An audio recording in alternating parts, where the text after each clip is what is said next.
Hello guys, तो मैं आज फिर से आपके सामने हाजिर हूं करंट अफेयर के एक नए एपिसोड के साथ। और आज हमारा है 16 नंबर का एपिसोड है। ठीक है, 16 नंबर का एपिसोड है। फिर से कर रहे हैं, ये आ रहा है और इसको लेके जाएंगे। अगर पीछे का आप नहीं देखे हैं तो जाकर के देखिए। और ये सीरीज बहुत ही इंपॉर्टेंट होने वाला है आपके एग्जाम के लिए, जो भी एग्जाम अभी होने वाले हैं। ठीक है, तो आइए बिना फालतू की बात के शुरू करते हैं। पहला क्वेश्चन कि भारतीय सेना दिवस कब मनाया जाता है? When is the Indian army day celebrated? ठीक है, तो कब मनाते हैं? ये मनाते हैं 15 जनवरी को। क्यों मनाते हैं? क्योंकि 15 जनवरी 1949 को उस समय के ब्रिटिश जनरल बुचर ने आर्मी का कमांड सौंपा था उस समय केएम करियप्पा को, जनरल केएम करियप्पा को। ठीक है, तो इसीलिए हम मनाते हैं Indian army day. Air force day कब मनाते हैं? 8 अक्टूबर को। और नेवी डे कब मनाते हैं? 4 दिसंबर को। और इस बार जो आर्मी डे परेड हुआ, आर्मी डे परेड, ये कहां होगा? ये पुणे में होगा। कहां? पुणे। ठीक है, अब आगे देख लेते हैं क्या है। अच्छा, नोट करने वाला बात सिर्फ ये है आप इसमें कि ये 77 नंबर का एपिसोड, ये 77 नंबर का परेड है। और इसका थीम जो होने वाला है वो थीम है समर्थ भारत सक्षम सेना।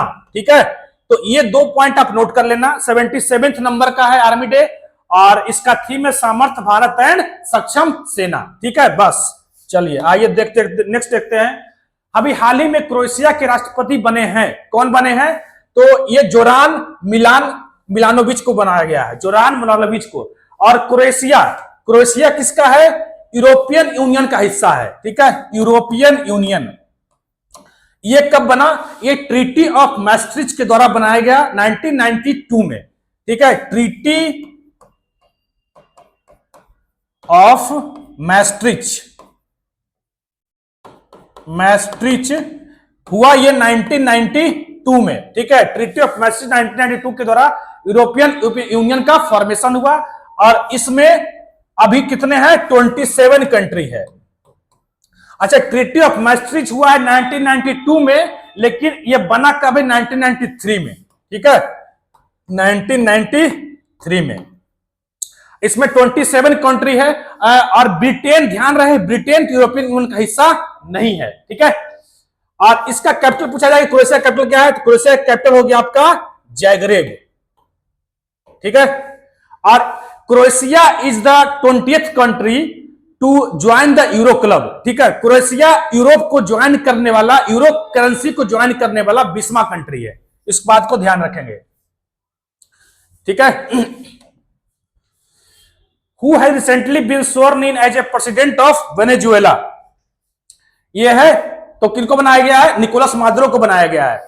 और वेनेजुएला का कैपिटल क्या? वेनेजुएला एक कंट्री है, साउथ अमेरिकन कंट्री है। इसका कैपिटल है काराकास। ठीक है, इसका कैपिटल है काराकास।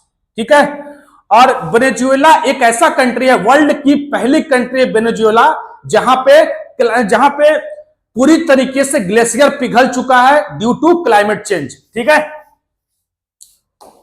चलिए आइए, ये इसके बारे में लिखा हुआ है कि अब ये कौन है? ये निकोलस मादुरो। तो ये एक बस ड्राइवर है। ठीक है, बस ड्राइवर है। चलिए, इसमें कुछ नोट करने वाला पॉइंट नहीं है। अभी हाल ही में डीआरडीओ कंपनी ने किस एंटी टैंक गाइडेड मिसाइल का सफलतापूर्वक परीक्षण किया? तो ये किया है नाग MK2। ठीक है, नाग MK2। स्पेस, जितने भी स्पेस का टेस्टिंग जो करता है इसरो करता है, और मिसाइल का जो टेस्टिंग करता है कौन करता है? डीआरडीओ। ठीक है, और एक 1982 से 83 के बीच एक मिसाइल प्रोग्राम शुरू किया गया था, इंटीग्रेटेड गाइडेड डेवलपमेंट मिसाइल। ठीक है, इंटीग्रेटेड गाइडेड डेवलपमेंट मिसाइल एक प्रोग्राम शुरू किया गया था 1980 से 83 के बीच में, जिसके हेड कौन थे?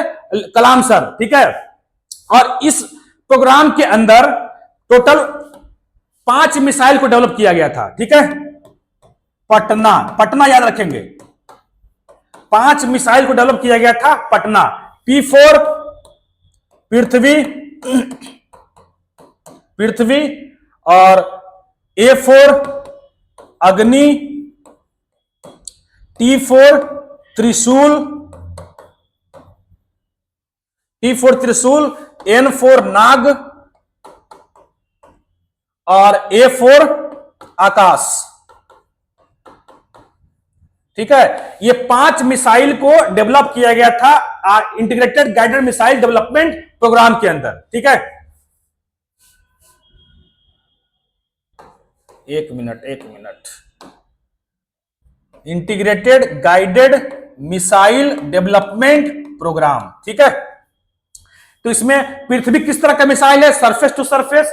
अग्नि हो गया आपका सरफेस टू सरफेस, त्रिशूल हो गया सरफेस टू एयर, नाग हो गया एंटी टैंक गाइडेड मिसाइल, और आकाश हो गया किस तरह का है? तो सरफेस टू एयर है। इसमें 5 मिसाइल को डेवलप किया गया था। ठीक है, और ये जो नाग मिसाइल है, इसको ध्यान रहे टेस्टिंग कौन किया है? तो टेस्टिंग की बात अगर आएगी तो DRDO किया है। और इसको मिसाइल को मैन्युफैक्चर कौन करेगा? तो मैन्युफैक्चर करेगा BDL, भारत डायनेमिक लिमिटेड, जो कि एक भारत सरकार की कंपनी है। माउंट इबू ज्वालामुखी किस देश में है? माउंट इबू ज्वालामुखी किस देश में है? तो इंडोनेशिया में है। ठीक है, कहां है? इंडोनेशिया में। अब वोल्केनो, इसकी तो बात कर लेते हैं। वोल्केनो हो गया आपका, उसके बाद अर्थक्वेक हो गया, अर्थक्वेक या फिर tsunami.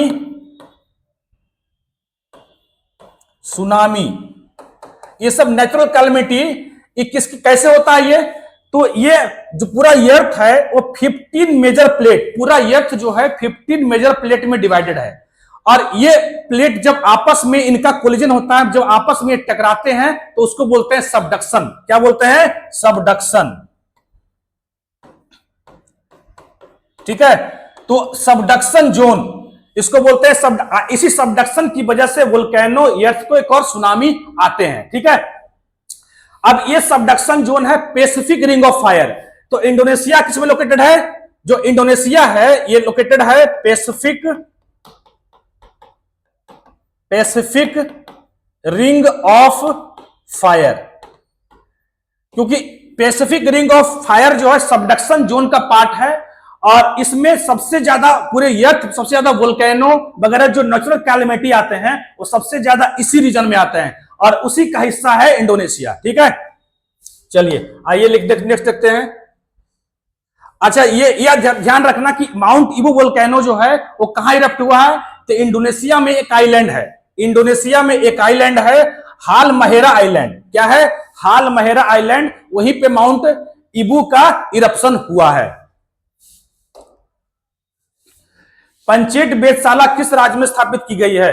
पंचेट observatory setup in which state? ये किया गया है वेस्ट बंगाल में। कहां किया गया है? वेस्ट बंगाल के पुरुलिया डिस्ट्रिक्ट में एक हिल है पंचेट हिल, जिसको डेवलप किया गया है, जहां पे ये पंचेट ऑब्जर्वेटरी डेवलप किया गया है। ठीक है, ये क्या करेगी? ये सेलेस्टियल बॉडी को क्या करेगी? ऑब्जर्व करेगी। सेलेस्टियल बॉडी क्या होता है? तो जितने भी ये सन हो गया, मून हो गया, प्लैनेट हो गया, इसको क्या बोलते हैं? Celestial body.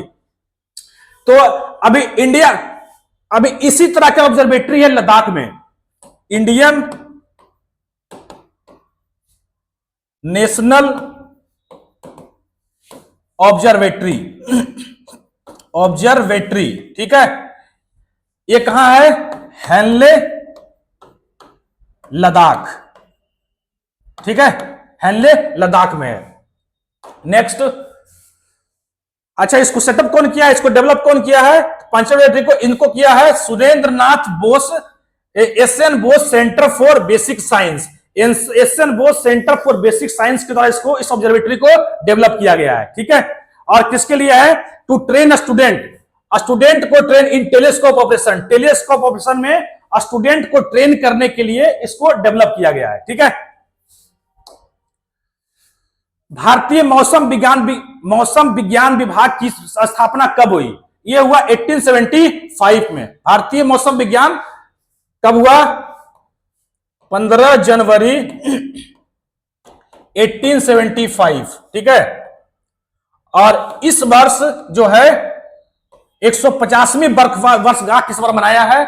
और इसी मौके पर 26 जनवरी को होने वाले परेड में जो हर साल होती है, उसमें पहली बार इंडियन मेट्रोलॉजिकल डिपार्टमेंट अपनी झांकी को प्रदर्शित करेगी, मतलब अपना टैब्ल्यू डिमॉन्स्ट्रेट करेगी। ठीक है,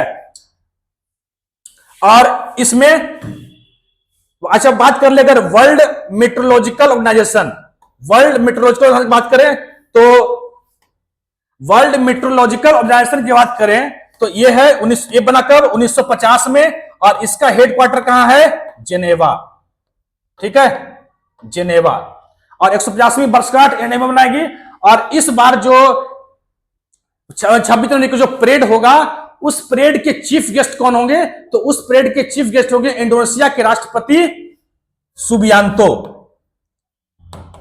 सुबियांतो, ठीक है, इंडोनेशिया के राष्ट्रपति सुबियांतो इस बार के चीफ गेस्ट होंगे।